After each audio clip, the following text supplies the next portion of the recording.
Record যার জমি তার।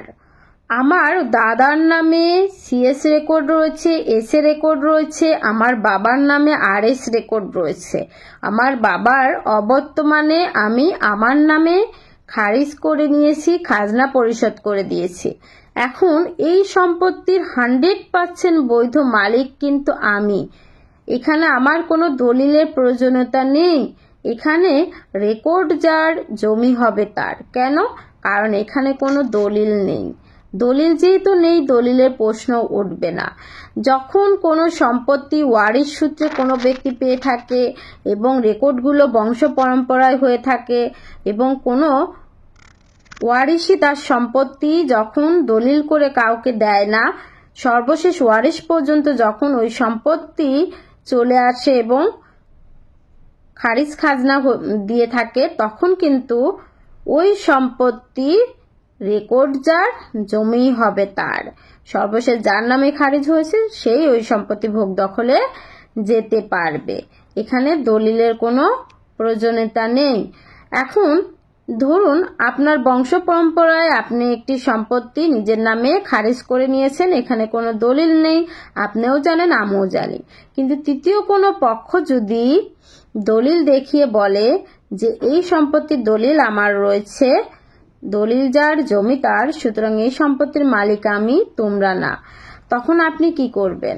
তখন আপনি যদি এই চ্যালেঞ্জটা নিতে পারেন যে আপনার কোনো ওয়ারিশ এই সম্পত্তি তাকে দলিল করে দেয়নি, যদি তার কাছে দলিল থাকে সেটি জাল দলিল হবে 100%, কারণ আপনার বংশ পূর্বপুরুষরা আপনাকে বলেই গিয়েছে যে এই সম্পত্তি আমরা দখলে রয়েছি নির্দ্বিধায়, এই সম্পত্তি কাউকে আমরা দলিলও করে দিইনি।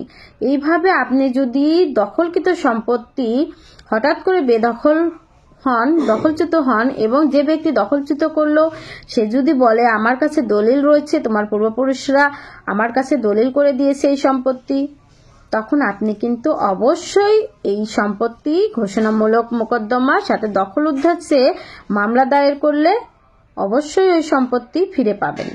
তবে হ্যাঁ, যদি তারা বলে আমার কাছে দলিল রয়েছে, তাহলে ঘোষণামূলক মামলায় তারা যদি দলিল সপত্ত করে এবং ওই দলিল যদি জাল বলে বিবেচিত হয়, তাহলে অবশ্যই কিন্তু আপনি সম্পত্তি পাবেন।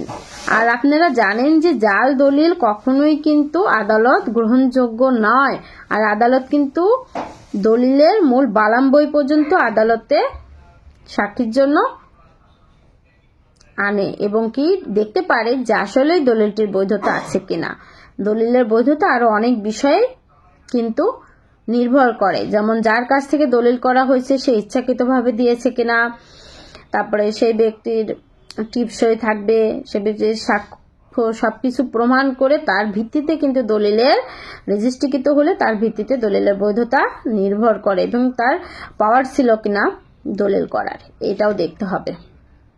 সুতরাং কোনো ব্যক্তির কাছে আপনার বাবা জমি বন্দুক রাখলো, এখন সেই ব্যক্তি আর দখল ছাড়ছে না, বলছে তার কাছে দলিলই করে দিয়ে গেছে আপনার বাবা জীবিত থাকাকালীন অবস্থায়, আপনি তো ওই সম্পত্তি খারিজও করে নিয়েছেন বাবার অবর্তমানে, কিন্তু দখলে যেতে পারছেন না, তখন কিন্তু অবশ্যই আপনি বসে থাকবেন না।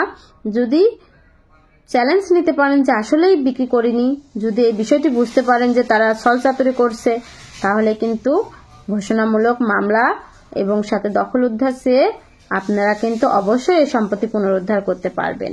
সুতরাং ভয় পাওয়ার কোনো কারণ নেই। আমি ঢাকা জজ কোর্টের একজন আইনজীবী, নিয়মিত প্র্যাকটিস করছি। যারা আমার সঙ্গে সাক্ষাৎ করতে চাচ্ছেন তারা স্ক্রিনে দেওয়া নাম্বারে আমার সঙ্গে যোগাযোগ করতে পারেন। আসসালামু আলাইকুম।